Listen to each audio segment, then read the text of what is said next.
پہلی بات اسلام یہ کہتا ہے کہ محرم میں روزے رکھنا دوسرے مہینوں کی نسبت زیادہ ثواب ہے. رمضان کے بعد تو زیادہ سے زیادہ روزے رکھیں, اور اسپیشلی 10 محرم کا روزہ 1 سال کے گناہوں کا کفارہ ہے, یہ اور زیادہ ثواب ہے. پورے محرم نہیں رکھے جاتے, کیا کرنا ہے, 10 محرم کا رکھنا ہے. حدیث میں آتا ہے کہ آپ نے حکم دیا 2 روزے ملا کے رکھو, کیونکہ یہودی جو تھے وہ 1 روزہ رکھتے تھے, صحیح ہے نا, تو یہودیوں سے مشابہت سے بچنے کے لیے ہمیں حکم دیا کہ اس کے ساتھ ایک اور روزہ ملائیں. تو علماء یہ کہتے ہیں کہ آج کل یہودی 10 محرم کا روزہ نہیں رکھتے, تو اب مشابہت ختم ہو گئی ہے. تو اگر کوئی 9, 10 یا 10, 11 کا رکھ لے تو اچھی بات ہے, نہیں تو صرف 10 محرم کا بھی رکھ لے تو بھی انشاءاللہ پورا ثواب ملے گا, کیونکہ اب اس میں مشابہت رہی نہیں ہے. سمجھ رہے ہیں کہ نہیں سمجھ رہے؟ یہ کرنے کا کام ہے. دوسرا کام, محرم میں گناہ دوسرے مہینوں کی نسبت زیادہ, اس کی قباحت زیادہ بڑھ جاتی ہے, کیونکہ 4 مہینے محترم ہیں, شوال, ذیقات, ذیلحج اور ذیقعدہ, ذیلحجہ, محرم اور رجب. یہ 4 مہینے جو ہیں اسلام میں اشہر حرم کہلاتے ہیں. قرآن کہہ رہے فلا تظلموا فیہن انفسکم, ان میں اپنی جانوں پہ ظلم مت کرو. یہ ماتم کرنا بھی تو ظلم ہے نا اپنی جان پہ. تو اللہ نے فرمایا ان 4 مہینوں میں اپنی جان پہ ظلم مت کرو. کسی بھی طرح سے ظلم ہو, جسمانی ظلم ہو, روحانی ظلم ہو. جسمانی ظلم ماتم کر کے بھی ہو سکتا ہے, اور انگاروں پہ چل کے بھی ہو سکتا ہے, اپنے آپ کو پیٹ کے بھی ہو سکتا ہے. روحانی ظلم کیا ہے؟ گناہ کر کا. تو نہ گناہ کرنے کی اجازت, نہ کسی اور طرح سے. عام مہینوں میں بھی ظلم کی اجازت نہیں ہے, نہ اپنے اوپر اور نہ کسی اور پر. تو ان 4 مہینوں میں ظلم کی نوعیت بڑھ جاتی ہے. سمجھ رہے ہیں؟ یہ ایک محرم کی فضیلت ہے اسلام میں. اور تیسری فضیلت جو محرم کی, جو بعض روایات سے ثابت ہے, یعنی جو فضیلت تو نہیں کہیں گے اس کو, جو محرم میں کرنے کا کام ہے, وہ بعض حدیث میں آتا ہے کہ آپ صلی اللہ علیہ وسلم نے ارشاد فرمایا کہ عاشورہ کے دن اپنے اہل و عیال پر دسترخوان کو وسعت دو, اس سے رزق میں برکت ہوتی ہے. لیکن یہ جو حدیث ہے یہ ضعیف ہے, سند کے لحاظ سے پاورفل اور مضبوط نہیں ہے. بعض علماء نے کہا کہ اس کثرت طرق کی وجہ سے حسن کے درجے کو پہنچ گئی ہے. ہمارے ہی بعض اکابر علماء کی رائے ہے, علماء جو بر صغیر کے علماء, بڑے بڑے علماء ہیں, میں نام نہیں ذکر کرتا لیکن بہت بڑی اپر لیول کے علماء ہیں, ان کی رائے یہ ہے کہ یہ ضعیف, اتنی ضعیف نہیں ہے کہ بالکل ہی مسترد کر دی جائے, ٹھیک ہے نا, اور تعدد طرق کی وجہ سے درجہ حسن کو پہنچ گئی ہے. علامہ ابن تیمیہ رحمہ اللہ تعالی, جن کو سعودی عرب میں بہت فالو کیا جاتا ہے, ان کی رائے اور سلفی علماء کی رائے, جو سعودی عرب کے العثیمین, بن باز وغیرہ تھے, ان کی رائے یہ کہ یہ حدیث بالکل صحیح نہیں ہے, اور اس کی کوئی حیثیت نہیں ہے کہ دسترخوان کو وسیع کیا جائے اور عاشورہ کے دن کھانا کھلایا جائے. سمجھ رہے کہ نہیں سمجھ رہے؟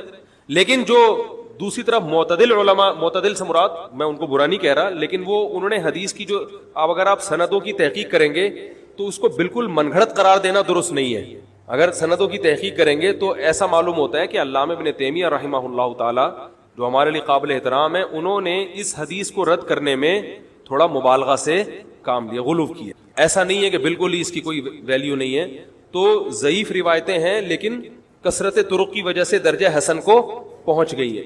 سمجھ رہے کہ نہیں سمجھ رہے؟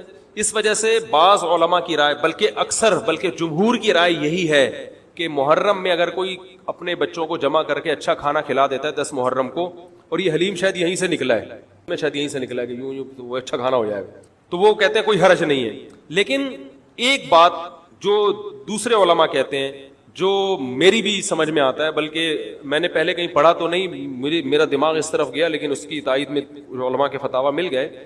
دیکھو, اگر کوئی حدیث ضعیف ہو یا حسن ہو تو صرف حسن ہونا کافی نہیں ہے, یہ دیکھا جائے گا کہ یہ دوسری صحیح حدیثوں سے ٹکرا تو نہیں رہی ہے. یہ بھی ایک فقہ کا اصول ہے کہ اگر ایک کمزور چیز ہے لیکن وہ طاقتور دلیل سے ٹکرا رہی ہے تو پھر اس کمزور چیز کو بالکل رد کیا جائے گا.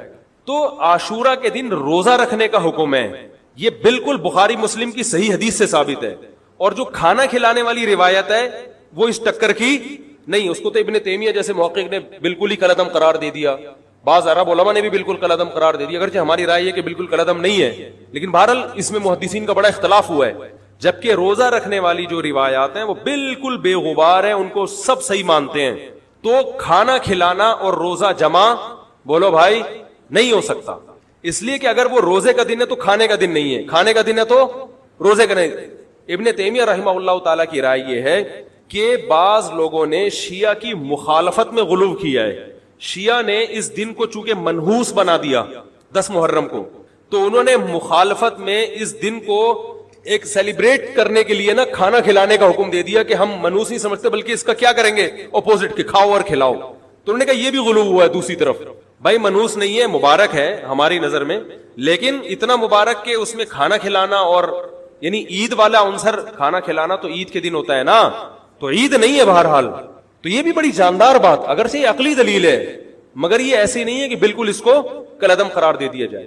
تو اب علماء نے دونوں حدیثوں کو تطبیق کی کوشش کی علماء نے کہ بھئی کھانا بھی کھلاؤ اور روزہ بھی رکھو, افطاری میں کھلا دو, سحری اور افطاری میں. تو بات یہ ہے کہ افطاری میں اگر آپ کھلائیں گے تو وہ 11 محرم شروع ہو چکی ہوگی, وہ 10 محرم بولو بھائی نہیں رہے گی. دوسرا سحری میں جو کھلانے کا مسئلہ ہے نا, سحری میں, تو سحری میں جب ہم کوئی کہتے ہیں نا فلاں دن یہ کام کرنا ہے فلاں دن, تو اس سے لغت میں جو ذہن میں متبادر ہوتا ہے نا وہ دن کا وقت ہے, وہ 3:30 پونے 4 کا وقت نہیں ہوتا. یہی وجہ ہے کہ جو لوگ اس حدیث پر عمل کرتے ہیں عاشورہ والی, وہ دن میں کھانا کھلاتے ہیں, دوپہر کے ٹائم لنچ کرتے ہیں. وہ افطاری میں تو ویسے ہی دسترخوان وسیع ہوتا ہے بھوک کی وجہ سے. ارے بابا وہ تو ویسے ہی بچوں کو جب روزہ رکھا ہوا ہے تو اچھا کھلاؤ, سحری اچھی کراؤ, اور افطاری وہ تو ویسے ہی بھوک کی وجہ سے رمضان میں دیکھو نا کیسے کھلے دسترخوان ہوتے ہیں.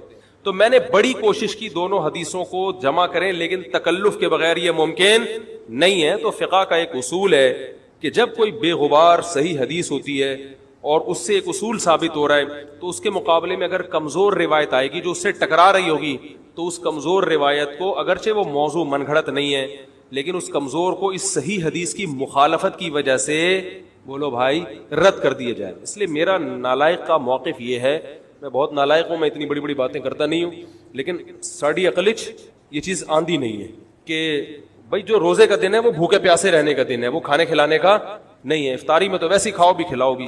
تو اور اس کا نقصان یہ بھی ہوتا ہے کہ لوگوں نے اس کھانا کھلانے کے چکر میں روزے چھوڑ دیے ہیں.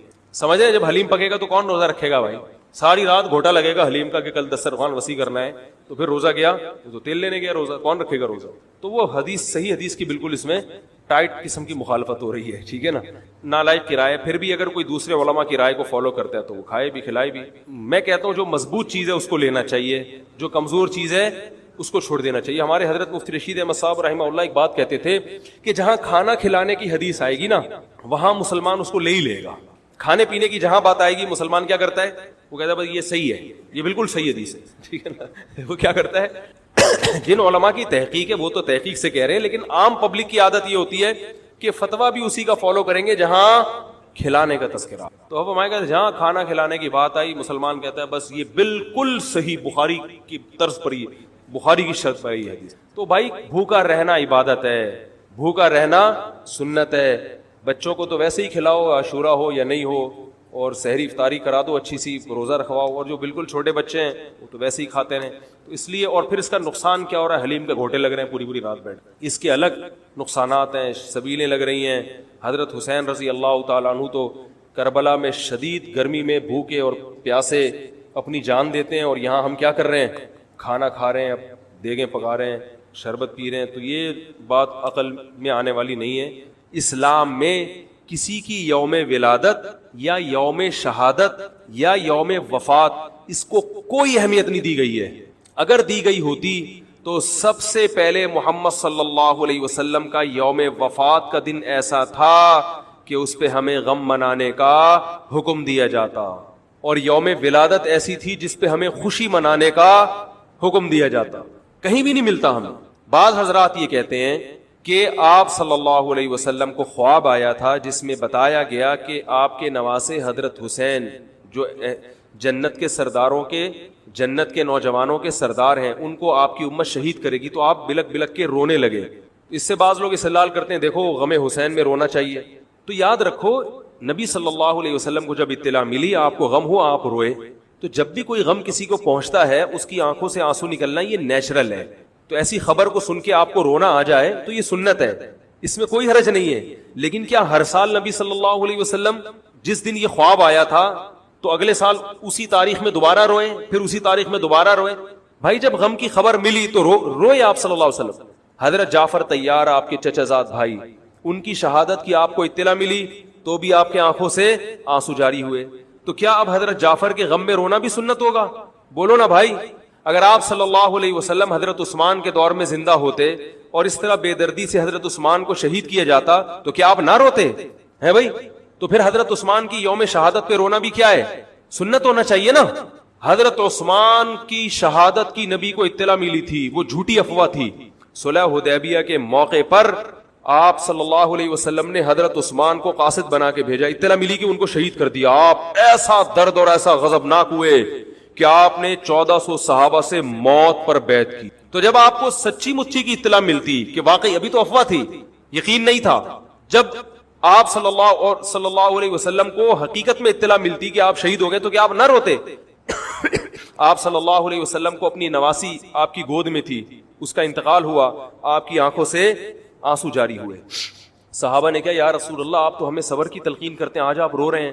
تو فرمائیے اللہ کی رحمت ہے, یہ تو اللہ کی رحمت ہے بھائی, اولاد ہے میری. تو کیا جب حضرت وہ جو آپ صلی اللہ علیہ وسلم کی نواسی کا انتقال کی تاریخ آئے گی تو ہم سب روئیں گے بیٹھ کے؟ بولو نا بھائی. تو کہاں کی کہاں لگا دیتے ہیں. دیکھو ہر بدعت کو جائز کرنے کے لیے نا کچھ نہ کچھ دلیل ہر ایک کو مل جاتی ہے. تو میں بار بار کہتا ہوں جو شیعہ حضرات ہیں ان کا مسلک ہے, وہ تو صحابہ کو نہیں مانتے, تو ان کا جو مسلک ہے ان کو کرنے دیں, ان کے کام میں ٹانگ نہ اڑائیں, نہ ان سے بحث کریں, نہ ان کے کام میں ٹانگ اڑائیں. بولے بھائی آپ کا مسلک ہے آپ کریں. میں کہتا ہوں جو سنی لوگ ہیں جن کے اصول ہی الگ ہیں ان سے, وہ یہ سب کیوں کر رہے ہیں بھائی؟ یا تو ادھر ہو جاؤ, شیعہ بن جاؤ. کس نے روکا ہے؟ کوئی گورنمنٹ کی طرف سے پابندی تھوڑی ہے, کوئی پابندی نہیں ہے. آپ شیعہ بن جائے, کوئی نہیں روکے گا آپ کو. کوئی شیعہ سنی بننا چاہے اسے کوئی نہیں روکتا, کوئی سنی شیعہ بننا چاہے اسے کوئی نہیں روکتا. لیکن جب آپ سنی ہیں تو پھر آپ کو ان اصولوں پہ چلنا پڑے گا جو اہل سنت والجماعت علماء نے بتائے ہیں. اہل سنت والجماعت کے ہاں رونا عبادت نہیں ہے. ہاں آپ نے کسی دن کربلا کا واقعہ سنا, چاہے محرم میں سنا, ربیع الاول میں سنا, حضرت حسین رضی اللہ تعالی عنہ کی ایک جو دردناک شہادت کا واقعہ آپ نے سنا, آپ کو رونا آ گیا, تو یہ عین ایمان کی علامت. میرے بیان اب ویڈیو ریکارڈ ہوتے ہیں, پہلے ریکارڈ نہیں ہوتے تھے, آڈیو چلتے تھے. تو میں نے 2 دفعہ زندگی میں پہلی دفعہ جب یہ واقعہ بیان سنا, بیان کے دوران میں بھی رو رہا تھا اور سننے والے بھی رو رہے تھے, نیچرلی آ گیا رونا. پھر دوبارہ میں نے یہ واقعہ بیان کیا, مجھے بھی رونا آ گیا اور سننے والوں کو بھی آ گیا. یہ نیچرل جو آ گیا آ گیا. لیکن اگر میں اس لیے بیٹھوں کہ میں روؤں, آج میں پروگرام ہے باقاعدہ, بولو بھائی, رونے کا, اور آپ کو بھی رلاؤں گا, اور وہ محرم کا واقعہ میں اگر ربیع الاول میں بیان کروں گا تو رونا آ گیا مجھے. تو جو خود سے کسی کا واقعہ سن کے رونا آ جائے اس پہ پابندی نہیں ہے, بلکہ اہل بیت سے محبت کی علامت. لیکن یہ واقعہ جب ہم نے بیان کیا حضرت حسین کا تو مجھے رونا آیا. بالکل اسی طرح رونا جب حضرت عثمان کا واقعہ بیان کیا تو بھی آیا. ظلم تو ان پر بھی ہوا تھا, کوئی کم تھوڑی ہوا تھا. بلکہ مجھے یاد ہے جب میں نے پہلی دفعہ نبی صلی اللہ علیہ وسلم کی سیرت پڑھی, بالکل چھوٹا بچہ تھا میں اس وقت, میری عمر 9 یا 10 سال ہوگی, اور وہ آپ صلی اللہ علیہ وسلم کی وفات کا واقعہ لکھا تھا. تو اتنے بچے میں تو اتنی سمجھ نہیں ہوتی, لیکن جب مجھے یاد ہے میں پڑھ رہا تھا تو مسلسل آنکھوں سے آنسو بہ رہے تھے. ایسا دردناک واقعہ نبی صلی اللہ علیہ وسلم کی وفات کا. تو وہ تو کسی کے بھی وفات کی خبر جب ہم سنتے ہیں تو نیچرلی رونا آتا ہے انسان کو. کبھی وہ انسان کوشش تو برداشت کرنی چاہیے, لیکن اب ہمارے ہاں واقعات سنا کے باقاعدہ رونے کے پروگرام ہوتے ہیں. یہ اسلام کی تعلیمات نہیں ہے, یہ اسلام کی تعلیمات نہیں ہے, کیونکہ اسلام میں صبر کا حکم ہے. جو خود سے رونا آ جائے نا انسان کو تو وہ ایک نیچرلی ہے. اور کربلا کا واقعہ صرف اس نیت سے بیان کرنا کہ تاکہ میں بھی روؤں آپ بھی رو, یہ غلط ہے. یہ اہل سنت والجماعت کے ہاں یہ اسلامی تعلیمات کے منافی ہے. سمجھ میں آ رہی ہے بات کہ نہیں آ رہی؟ اور کسی مخصوص دن کے ساتھ تو ویسے بھی خاص نہیں ہے. اور ویسے بھی شریعت میں صحیح بخاری مسلم کی حدیث ہے, آپ صلی اللہ علیہ وسلم نے نوحہ کرنے والی عورتوں پہ لعنت, نیاحہ کہتے ہیں چیخنا چلانا. آپ کو پتا ہے زمانے جاہلیت میں جب کسی کی میت ہوتی تھی تو باقاعدہ پیسے دے کے عورتوں کو رلوایا جاتا تھا, پیسے دے کے. آج بھی بہت جگہوں پہ یہ ہو رہا ہے, پیسے دے کے رلوایا جاتا ہے. تو نبی نے تو ان عورتوں پہ لعنت کی جو فری میں روتی ہیں, پیسے دے کے نہیں, جو فری میں میت پہ روتی ہیں. اور چیخ چلا کے رونا تو ویسے ہی حرام ہے اسلام میں. میت پہ جب بھی نبی صلی اللہ علیہ وسلم روئے ہیں آپ کی آنکھوں سے آنسو, بس چیخ چلا کے نہیں روئے ہیں. حضرت جعفر طیار بھی تو اہل بیت میں سے تھے. جب شہید ہوتے ہیں آپ کی 4 جوان بیویاں بیوہ ہوتے ہیں, چھوٹے چھوٹے بچے یتیم ہو جاتے ہیں, تو ان کی بیویاں جب روتی ہیں تو گھر سے باہر آواز آتی ہے. آپ نے پہلی دفعہ سمجھایا جا کے کہ ان سے بولو اپنی آوازوں کو پس کرو. جب دوبارہ تو آپ نے فرمایا منہ پہ خاک پھینک دو جا کے. حالانکہ ان کا جو رشتہ حضرت جعفر طیار سے تھا وہ ہمارا نہیں ہے, ہم تو بہت دور کے ہیں. اہل بیت سے جو جتنا ان کی بیویوں کا رشتہ ہے اتنا تو ہمارا نہیں ہے نا. ان کو چیخ کے رونے کی اجازت نہیں دی. اور آج ہمارے ہاں کیسے ہوتا ہے, ہاں ہاں ہو چیخ رہے ہیں, پیٹ رہے ہیں. گریبان چاک کرنا اسلام میں حرام ہے روتے ہوئے. گریبان چاک کرنا, اس پہ لعنت ہے نبی صلی اللہ علیہ وسلم کی. تو آج گریبان بھی چاک ہو رہا ہے, رو بھی رہے ہیں, پیٹ بھی رہے ہیں. تو بھائی وہ شیعہ حضرات کا ایک مسلک ہے, ان کی رائے ہے, ان کو ان کی رائے پہ چلنے دو. آپ جو اہل سنت والجماعت کو فالو کرتے ہو تو یا تو ادھر ہو جاؤ یا ادھر ہو جاؤ, درمیان میلہ لٹکو. درمیانی آدمی کہیں کبھی نہیں ہوتا. درمیان کی جو جنس ہے وہ کہیں کی ہوتی ہے. وہ بیچارہ نہ مرد سے شادی کر سکتا ہے نہ عورت سے. وہ کہتا ہے یا اللہ اگر مجھے آپشن دیتا یا تو ادھر کر دیتا, یا وہ تو ایک اللہ نے آزمائش بنا دی اس کو بیچارے کو, وہ آزمائش ہے, اسی آزمائش پہ اس کو قیامت کے دن اجر ملے گا. لیکن اپنے اختیار سے انسان بیچ کا بننے کی کوشش کرے یہ ٹھیک نہیں ہوتا. اپنے اختیار سے یا تو شیعہ بن جاؤ یا پورے سنی بن جاؤ. تو اہل سنت حدیث کی کتابوں کو فالو کرتے ہیں, اور جو ہماری بخاری مسلم ہے شیعہ حضرات نہیں مانتے ان کتابوں کو, وہ نہیں فالو کرتے ان کو. تو ہم تو ان کو فالو کرتے ہیں. اگر آپ کہتے ہو میں نہیں مانتا ان حدیثوں کو, تو پھر بہت ساری چیزیں اور بھی ہیں وہ بھی چھوڑ دو. پھر آپ سمجھ میں آ رہی ہے بات, پھر وہ بھی چھوڑ دو. تو ہم تو ان کتابوں کو فالو کرتے ہیں. ہمارے نبی صلی اللہ علیہ وسلم کے حکام ہیں میت پہ رونا پیٹنا منع. جب حضرت حسین رضی اللہ تعالی عنہ کا قتل ہوا ہے کربلا میں, اور یقیناً یہ بہت بڑا بدترین ظلم تھا تاریخ کا, تو حضرت جو آپ کے اہل بیت جو باقی بچ گئے تھے ان کا کیا ری ایکشن تھا, جو صحیح اسناد سے جو چیزیں ثابت ہیں ان کا کیا ری ایکٹ تھا. کیا امام زین العابدین نے اس طرح سے نوحے کیے تھے کہ آپ نے سینوں کو پیٹا تھا؟ انہوں نے صبر کیا تھا انہوں نے. اور یہی اہل بیت کی شان تھی. تبھی تو قرآن کے الفاظ کیا ہیں کہ نیکی صرف یہ نہیں ادھر ادھر منہ کر کے نمازیں پڑھ لو, بلکہ والصابرین فی البأساء, جو پریشانیوں کے وقت کیا کرتے ہیں, صبر. تو ہماری نظر میں حضرت حسین کا قتل بھی ایک بہت بڑی ٹینشن, بہت بڑی پریشانی, مگر اس پر ہمیں صبر کا حکم ہے.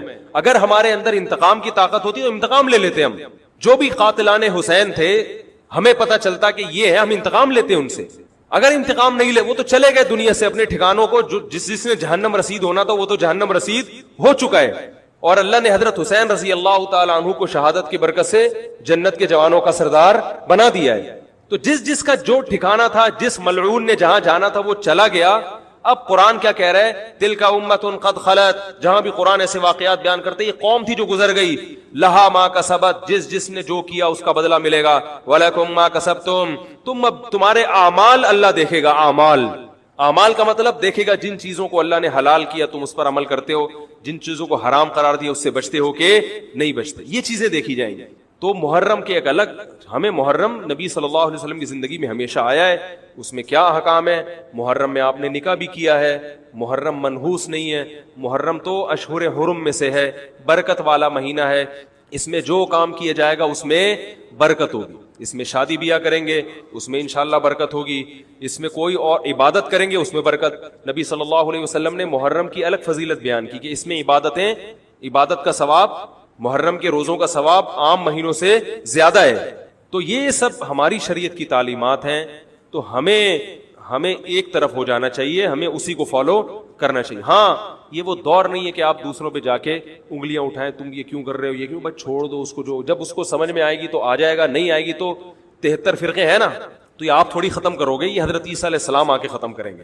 تو جو کام عیسیٰ علیہ السلام کا ہے وہ خود کرنے کی کوشش بولو بھائی مت کرو. تو فرقواریت کا یہ طریقہ ختم کرنے کا نہیں ہے کہ آپ جا کے ان کو چھیڑیں, تنگ کریں. بھائی یہ بہت عرصے سے چلے آ رہے ہیں, چلتے رہیں گے. جو صحیح ہوگا اس کو حضرت عیسیٰ علیہ السلام نافذ کر دیں گے, جو غلط کو ڈیلیٹ کر دیں گے خود ہی. اگر ہم غلط ہوئے تو حضرت عیسیٰ علیہ السلام سب سے پہلے ہماری گردنیں اڑا کے ہمیں ڈیلیٹ کر دیں گے, ٹھیک ہے نا. اگر وہ غلط ہوئے تو ان کو ختم کر دیں گے. تو یہ ان کا کام ہے, آج کسی کے بس میں یہ نہیں ہے. تو میں یہ اس لیے کہہ رہا ہوں کہ لڑو مت, گالی گلوچ مت کرو, فیس بک پہ ایک دوسرے کے خلاف نیگیٹو کمنٹس مت کرو, کیونکہ ہم اختلافات کے متحمل نہیں ہیں. ہمیں بہرحال قومی سطح پہ ایک ہی بن کے رہنا ہے. پاکستان کے مقابلے میں جو ہمارے دشمن ہیں ان کے مقابلے میں ہمیں ایک بن کے رہنا ہے. جہاں تک مذہب کا تعلق ہے, بھائی آپ کا مسلک اجازت دیتا ہے آپ کریں, ہمارا مسلک ہمیں اس کی اجازت, ہمارا مسلک ہمیں ماتم دیکھنے کی بھی اجازت نہیں دیتا. سمجھ میں آ رہی ہے بات, ہمیں دیکھنے کی بھی اجازت نہیں, ہم دیکھیں گے بھی نہیں. آپ کا مسلک ہے آپ کریں. تو لڑنا بھڑنا نہیں ہے, میں صرف یہ کہہ رہا ہوں کہ ایک طرف ہو جاؤ یا ادھر یا یہاں کے ریٹ کا تو الو بناؤ اس کو، ایسا نہیں. مسافروں کا خیال کرو. تو یہ 4 قسم کے طبقے پر احسان کرو اور نماز بھی قائم کرو اور زکوٰۃ الگ سے دو. اور والصابرین فی البأساء والضراء، کوئی پریشانی آئے تو صبر کرو، چاہے وہ مالی پریشانی ہو، فی البأساء والضراء جسمانی پریشانی، وحین الباس اگر میدان جنگ میں لڑنا پڑے تو میدان جنگ میں صبر سے لڑو. اولئک الذین صدقوا، اللہ فرماتے ہیں جن لوگوں کی یہ صفات ہیں یہ ہیں سچے ایمان کے دعوے میں. ہم لوگوں نے اسلام کو بھی ایک یعنی یوں سمجھیں کہ ایک فیشن ہوتا ہے نا، مختلف قسم کے موسموں میں مختلف قسم کی ایکٹیویٹیز ہوتی ہیں. محرم میں ہمارے ایک نئی قسم کی ایکٹیویٹیز ہوتی ہیں، ربیع الاول میں الگ قسم کے مسلمان بنے ہوتے ہیں ہم لوگ، ٹھیک ہے نا. تو یہ 2 مہینے خاص طور پر ایسے ہیں جس میں یہ 2 مہینے کی جتنی ہماری ایکٹیویٹیز ہیں وہ سب ہم اخپل طریقے سے گزارتے ہیں. جس طرح اللہ اس کے رسول نے بتایا اس طرح سے نہیں گزارتا. اسلام میں کسی کی یوم ولادت یا یوم شہادت یا یوم وفات اس کو کوئی اہمیت نہیں دی گئی ہے. اگر دی گئی ہوتی تو سب سے پہلے محمد صلی اللہ علیہ وسلم کا یوم وفات کا دن ایسا تھا کہ اس پہ ہمیں غم منانے کا حکم دیا جاتا، اور یوم ولادت ایسی تھی جس پہ ہمیں خوشی منانے کا حکم دیا جاتا. کہیں بھی نہیں ملتا ہمیں. بعض حضرات یہ کہتے ہیں کہ آپ صلی اللہ علیہ وسلم کو خواب آیا تھا جس میں بتایا گیا کہ آپ کے نواسے حضرت حسین جو جنت کے سرداروں کے جنت کے نوجوانوں کے سردار ہیں ان کو آپ کی امت شہید کرے گی. تو آپ بلک بلک کے رونے لگے. اس سے بعض لوگ استدلال کرتے ہیں دیکھو غم حسین میں رونا چاہیے. تو یاد رکھو نبی صلی اللہ علیہ وسلم کو جب اطلاع ملی آپ کو غم ہوا آپ روئے. تو جب بھی کوئی غم کسی کو پہنچتا ہے اس کی آنکھوں سے آنسو نکلنا یہ نیچرل ہے. تو ایسی خبر کو سن کے آپ کو رونا آ جائے تو یہ سنت ہے، اس میں کوئی حرج نہیں ہے.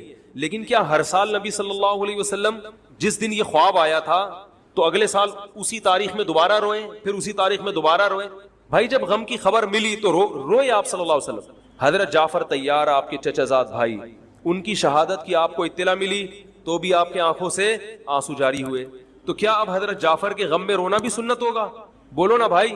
اگر آپ صلی اللہ علیہ وسلم حضرت عثمان کے دور میں زندہ ہوتے اور اس طرح بے دردی سے حضرت عثمان کو شہید کیا جاتا تو کیا آپ نہ روتے ہیں بھائی؟ تو پھر حضرت عثمان کی یوم شہادت پہ رونا بھی کیا ہے؟ سنت ہونا چاہیے نا. حضرت عثمان کی شہادت کی نبی کو اطلاع ملی تھی، وہ جھوٹی افواہ تھی. صلح حدیبیہ کے موقع پر آپ صلی اللہ علیہ وسلم نے حضرت عثمان کو قاصد بنا کے بھیجا. اطلاع ملی کہ ان کو شہید کر دیا. آپ ایسا درد اور ایسا غضبناک ہوئے کہ آپ نے 1400 صحابہ سے موت پر بیعت کی. تو جب آپ کو سچی مچی کی اطلاع ملتی کہ واقعی ابھی تو افواہ تھی، یقین نہیں تھا، جب آپ صلی اللہ علیہ وسلم کو حقیقت میں اطلاع ملتی کہ آپ شہید ہو گئے تو کیا آپ نہ روتے؟ آپ صلی اللہ علیہ وسلم کو اپنی نواسی آپ کی گود میں تھی، اس کا انتقال ہوا، آپ کی آنکھوں سے آنسو جاری ہوئے. صحابہ نے کہا یا رسول اللہ آپ تو ہمیں صبر کی تلقین کرتے ہیں، آج آپ رو رہے ہیں. تو فرمائیے اللہ کی رحمت ہے، یہ تو اللہ کی رحمت ہے بھائی، اولاد ہے میری. تو کیا جب حضرت وہ جو آپ صلی اللہ علیہ وسلم کی نواسی کے انتقال کی تاریخ آئے گی تو ہم سب روئیں گے بیٹھ کے؟ بولو نا بھائی. تو کہاں کی کہاں لگا دیتے ہیں. دیکھو ہر بدعت کو جائز کرنے کے لیے نا کچھ دلیل ہر ایک کو مل جاتی ہے. تو میں بار بار کہتا ہوں جو شیعہ حضرات ہیں ان کا مسلک ہے، وہ تو صحابہ کو نہیں مانتے، تو ان کا جو مسلک ہے ان کو کرنے دیں، ان کے کام میں ٹانگ نہ اڑائیں، نہ ان سے بحث کریں، نہ ان کے کام میں ٹانگ اڑائیں. بولے بھائی آپ کا مسلک ہے آپ کریں. میں کہتا ہوں جو سنی لوگ ہیں جن کے اصول ہی الگ ہیں ان سے، وہ یہ سب کیوں کر رہے ہیں؟ بھائی یا تو ادھر ہو جاؤ شیعہ بن جاؤ. کس نے روکا ہے؟ کوئی گورنمنٹ کی طرف سے پابندی تھوڑی ہے، کوئی پابندی نہیں ہے. آپ شیعہ بن جائے کوئی نہیں روکے گا آپ کو. کوئی شیعہ سنی بننا چاہے اسے کوئی نہیں روکتا، کوئی سنی شیعہ بننا چاہے اسے کوئی نہیں روکتا. لیکن جب آپ سنی ہیں تو پھر آپ کو ان اصولوں پہ چلنا پڑے گا جو اہل سنت والجماعت علماء نے بتائے ہیں. اہل سنت والجماعت کے ہاں رونا عبادت نہیں ہے. ہاں آپ نے کسی دن کربلا کا واقعہ سنا، چاہے محرم میں سنا، ربیع الاول میں سنا، حضرت حسین رضی اللہ تعالیٰ عنہ کی ایک جو دردناک شہادت کا واقعہ آپ نے سنا، آپ کو رونا آ گیا، تو یہ عین ایمان کی علامت. میرے بیان اب ویڈیو ریکارڈ ہوتے ہیں، پہلے ریکارڈ نہیں ہوتے تھے، آڈیو چلتے تھے. تو میں نے 2 دفعہ زندگی میں پہلی دفعہ جب یہ واقعہ بیان سنا، بیان کے دوران میں بھی رو رہا تھا اور سننے والے بھی رو رہے تھے. نیچرلی آ گیا رونا. پھر دوبارہ میں نے یہ واقعہ بیان کیا، مجھے بھی رونا آ گیا اور سننے والوں کو بھی آ گیا. یہ نیچرل جو آ گیا آ گیا. لیکن اگر میں اس لیے بیٹھوں کہ میں روں، آج میں پروگرام ہے باقاعدہ، بولو بھائی، رونے کا، اور آپ کو بھی رلاؤں گا، اور وہ محرم کا واقعہ میں اگر ربیع الاول میں بیان کروں گا تو رونا آ گیا مجھے. تو جو خود سے کسی کا واقعہ سن کے رونا آ جائے اس پہ پابندی نہیں ہے, بلکہ اہل بیت سے محبت کی علامت.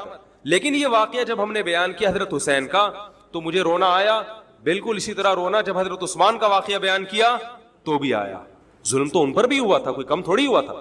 بلکہ مجھے یاد ہے جب میں نے پہلی دفعہ نبی صلی اللہ علیہ وسلم کی سیرت پڑھی, بالکل چھوٹا بچہ تھا میں اس وقت, میری عمر 9 یا 10 سال ہوگی, اور وہ آپ صلی اللہ علیہ وسلم کی وفات کا واقعہ لکھا تھا. تو اتنے بچے میں تو اتنی سمجھ نہیں ہوتی, لیکن جب مجھے یاد ہے میں پڑھ رہا تھا تو مسلسل آنکھوں سے آنسو بہ رہے تھے. ایسا دردناک واقعہ نبی صلی اللہ علیہ وسلم کی وفات کا. تو وہ تو کسی کے بھی وفات کی خبر جب ہم سنتے ہیں تو نیچرلی رونا آتا ہے انسان کو. کبھی وہ انسان کوشش تو برداشت کرنی چاہیے, لیکن اب ہمارے ہاں واقعات سنا کے باقاعدہ رونے کے پروگرام ہوتے ہیں. یہ اسلام کی تعلیمات نہیں ہے, یہ اسلام کی تعلیمات نہیں ہے, کیونکہ اسلام میں صبر کا حکم ہے. جو خود سے رونا آ جائے نا انسان کو تو وہ ایک نیچرلی ہے. اور کربلا کا واقعہ صرف اس نیت سے بیان کرنا کہ تاکہ میں بھی رہوں آپ بھی رہو, یہ غلط ہے. یہ اہل سنت والجماعت کے ہاں یہ اسلامی تعلیمات کے منافی ہے. سمجھ میں آ رہی ہے بات کہ نہیں آ رہی؟ اور کسی مخصوص دن کے ساتھ تو ویسے بھی خاص نہیں ہے. اور ویسے بھی شریعت میں صحیح بخاری مسلم کی حدیث ہے, آپ صلی اللہ علیہ وسلم نے نوحہ کرنے والی عورتوں پہ لعنت, نیاحہ کہتے ہیں چیخنا چلانا. آپ کو پتہ ہے زمانے جاہلیت میں جب کسی کی میت ہوتی تھی تو باقاعدہ پیسے دے کے عورتوں کو رلوایا جاتا تھا, پیسے دے کے. آج بھی بہت جگہوں پہ یہ ہو رہا ہے, پیسے دے کے رلوایا جاتا ہے. تو نبی نے تو ان عورتوں پہ لعنت کی ہے جو فری میں روتی ہیں, پیسے دے کے نہیں, جو فری میں میت پہ روتی ہیں. اور چیخ چلا کے رونا تو ویسے ہی حرام ہے اسلام میں. میت پہ جب بھی نبی صلی اللہ علیہ وسلم روئے ہیں آپ کی آنکھوں سے آنسو, بس چیخ چلا کے نہیں روئے ہیں. حضرت جعفر طیار بھی تو اہل بیت میں سے تھے. جب شہید ہوتے ہیں آپ کی 4 جوان بیویاں بیوہ ہوتے ہیں, چھوٹے چھوٹے بچے یتیم ہو جاتے ہیں, تو ان کی بیویاں جب روتی ہیں تو گھر سے باہر آواز آتی ہے. آپ نے پہلی دفعہ سمجھایا جا کے کہ ان سے بولو اپنی آوازوں کو پس کرو. جب دوبارہ تو آپ نے فرمایا منہ پہ خاک پھینک دو جا کے. حالانکہ ان کا جو رشتہ حضرت جعفر طیار سے تھا وہ ہمارا نہیں ہے, ہم تو بہت دور کے ہیں. اہل بیت سے جو جتنا ان کی بیویوں کا رشتہ ہے اتنا تو ہمارا نہیں ہے نا. ان کو چیخ کے رونے کی اجازت نہیں دی. اور آج ہمارے یہاں کیسے ہوتا ہے, ہا ہو چیخ رہے ہیں, پیٹ رہے ہیں. گریبان چاک کرنا اسلام میں حرام ہے روتے ہوئے. گریبان چاک کرنا اس پہ لعنت ہے نبی صلی اللہ علیہ وسلم کی. تو آج گریبان بھی چاک ہو رہا ہے, رو بھی رہے ہیں, پیٹ بھی رہے ہیں. تو بھائی وہ شیعہ حضرات کا ایک مسلک ہے, ان کی رائے ہے, ان کو ان کی رائے پہ چلنے دو. آپ جو اہل سنت والجماعت کو فالو کرتے ہو تو یا تو ادھر ہو جاؤ یا ادھر ہو جاؤ, درمیان میلہ لٹکو. درمیانی آدمی کہیں کبھی نہیں ہوتا. درمیان کی جو جنس ہے وہ کہیں کی ہوتی ہے. وہ بیچارہ نہ مرد سے شادی کر سکتا ہے نہ عورت سے. وہ کہتا ہے یا اللہ اگر مجھے آپشن دیتا یا تو ادھر کر دیتا, یا وہ تو ایک اللہ نے آزمائش بنا دی اس کو بیچارے کو, وہ آزمائش ہے, اسی آزمائش پہ اس کو قیامت کے دن اجر ملے گا.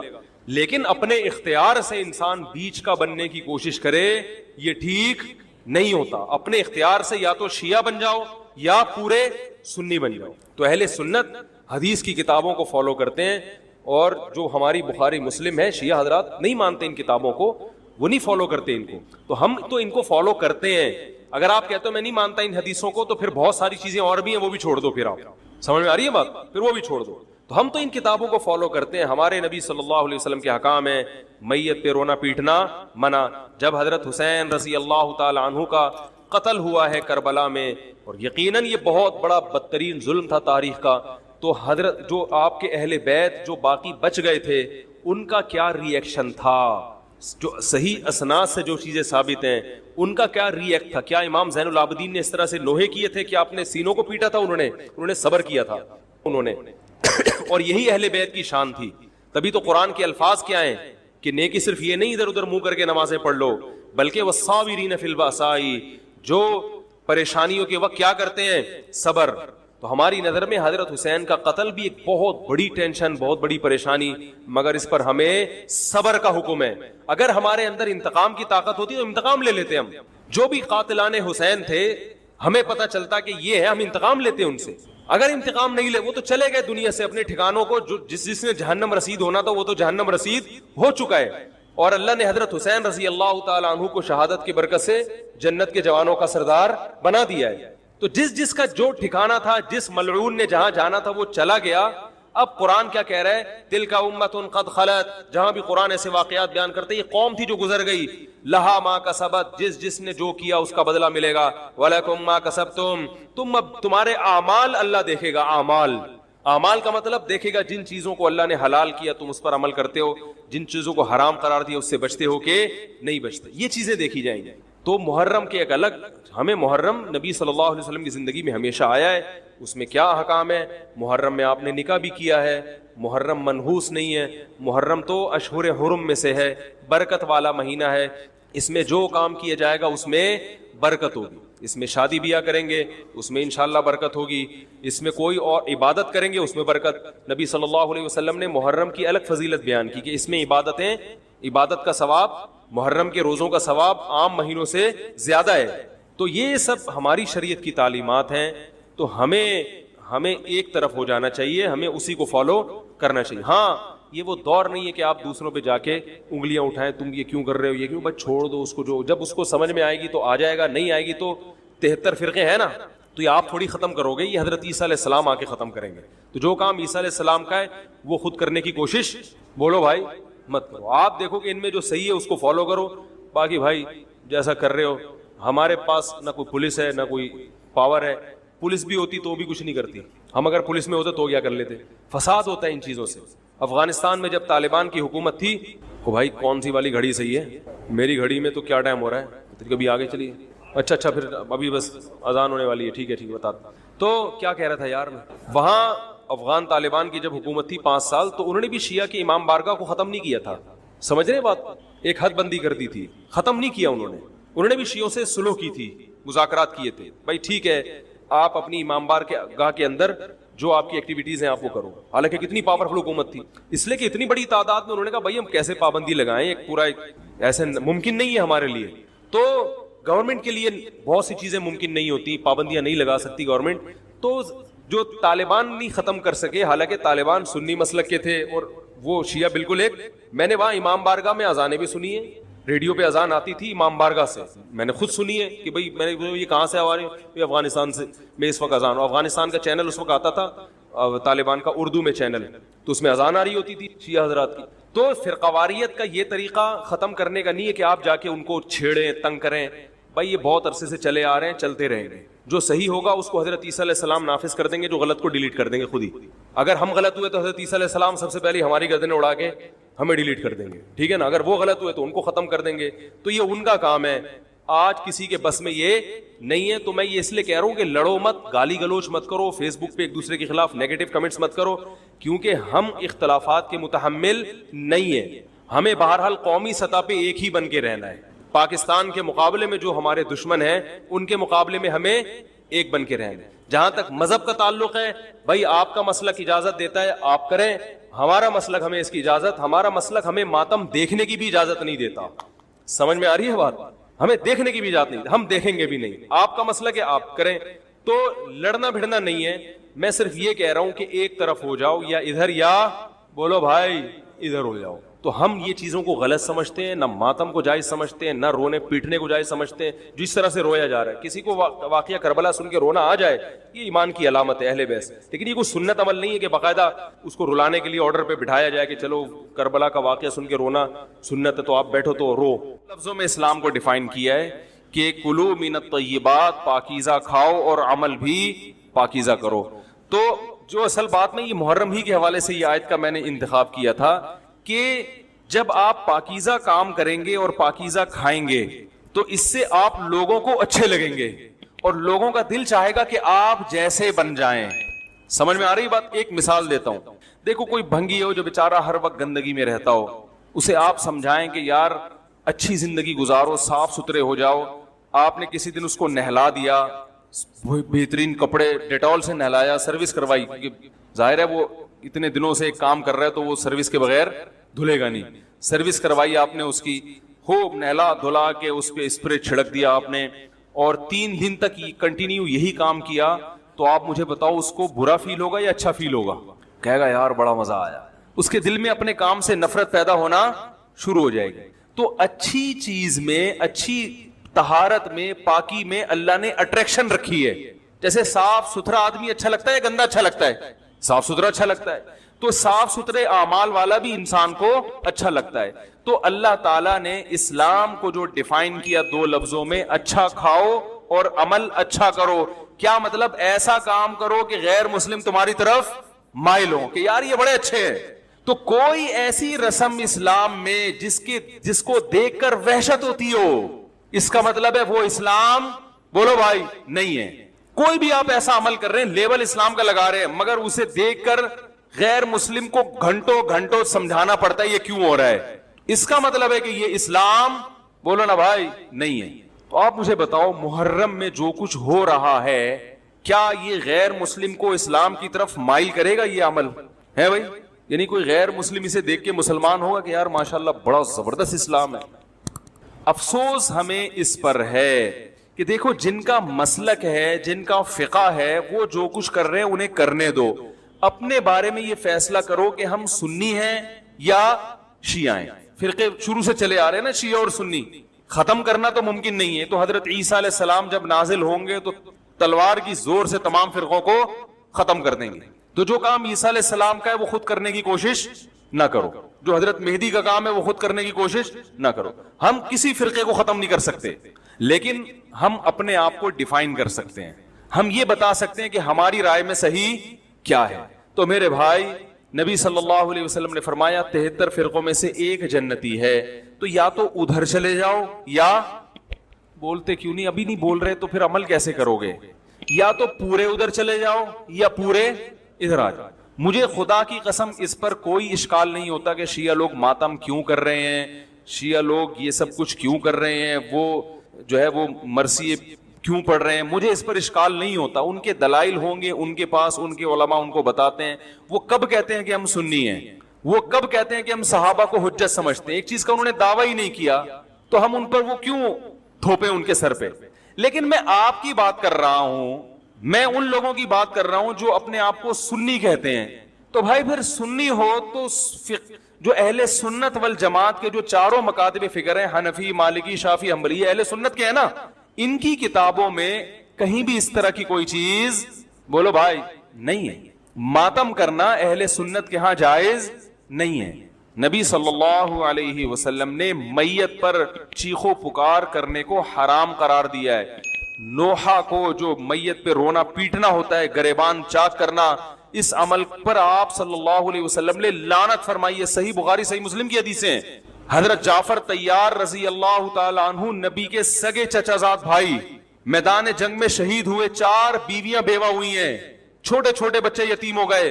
آپ نے ان کی بیویوں کو زور سے رونے کی اجازت نہیں دی.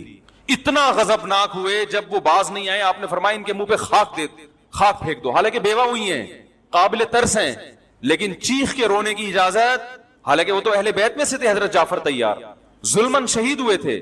ہماری نظر میں حضرت حسین رضی اللہ تعالی عنہ کا قتل کربلا میں یہ تاریخ کا بدترین ظلم, اس لیے بدترین ظلم کہ آپ غیر مسلموں کے ہاتھوں شہید نہیں ہوئے, بلکہ ان لوگوں کے ہاتھوں شہید ہوئے جو اپنے آپ کو مسلمان کہتے تھے, اور مسلمانوں کی قیادت اس وقت ان کے ہاتھ میں تھی, حکومت ان کے ہاتھ میں تھی. لیکن اس ظلم پہ اہل سنت والجماعت کے ہاں جو سنی ہیں, ان کے چاروں مکاتب فکر کے ہاں نہ رونے پیٹنے کی اجازت, نہ نوحہ کرنے کی اجازت, اور نہ میرے بھائی ماتم کرنے کی اجازت. میرے بھائی آپ لوگ اللہ کا واسطہ محرم میں مرثیے نہ لگائیں. ہر گاڑی میں کوئی نوحہ چل رہا ہے, کوئی شیعہ ہے تو ٹھیک ہے وہ کرے, سنیوں پہ یہ کام زیب نہیں دیتا, کیونکہ یہ منافقت ہے. پتہ ہی نہیں چل رہا آپ ادھر ہو یا آپ ادھر ہو, آپ کا مسلک کہیں نہیں پتا چل رہا. ہمیں ایک مسلک کو فالو کرو. ہمارے ہاں محرم منحوس مہینہ نہیں ہے, ہمارے ہاں محترم مہینہ ہے, مبارک مہینہ ہے. امہات المومنین میں سے بعض کی اس مہینے میں شادی ہوئی ہے. ہم شہادت کو نحوست نہیں سمجھتے. 10 محرم پہلے سے مبارک تھا, حضرت حسین کی شہادت کی وجہ سے اور مبارک بن گیا, منحوس نہیں بنا.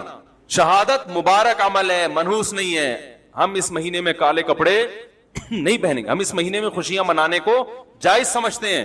لوگ کہتے ہیں ان کو حسین سے محبت نہیں ہے. محبت کا جو طریقہ حسین نے بتایا اس طریقے پہ عمل کرنا حسین سے محبت ہے.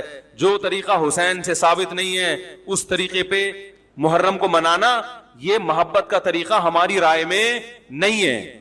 سمجھ میں آ رہی ہے بات کہ نہیں آ رہی ہے؟ اور ایک میں وضاحت کر کے بیان کو ختم کروں. بھائی یہ کوشش کریں گے نا اس کی. محرم نہ منحوس مہینہ ہے، نہ اس میں بلائیں نازل ہوتی ہیں، اس میں خوشیاں منانا بھی جائز ہے، اس میں نکاح کرنا شادی کرنا بھی درست ہے. یہ جو مشہور ہے محرم کی شادی ناکام ہوتی ہے 100% غلط ہے. جو شیعہ حضرات ہیں وہ بچیں اس سے. ہمارے ہاں یہ بالکل اس کی اجازت ہے. آپ محرم میں نکاح بھی کریں، محرم میں آپ اپنے بچوں کا عقیقہ بھی کریں، آپ اس جو ہے جو بھی خوشیاں ہیں آپ اس کی کریں، تاکہ اسلام کا جو رخ ہے نا، اسلام میں کوئی مہینہ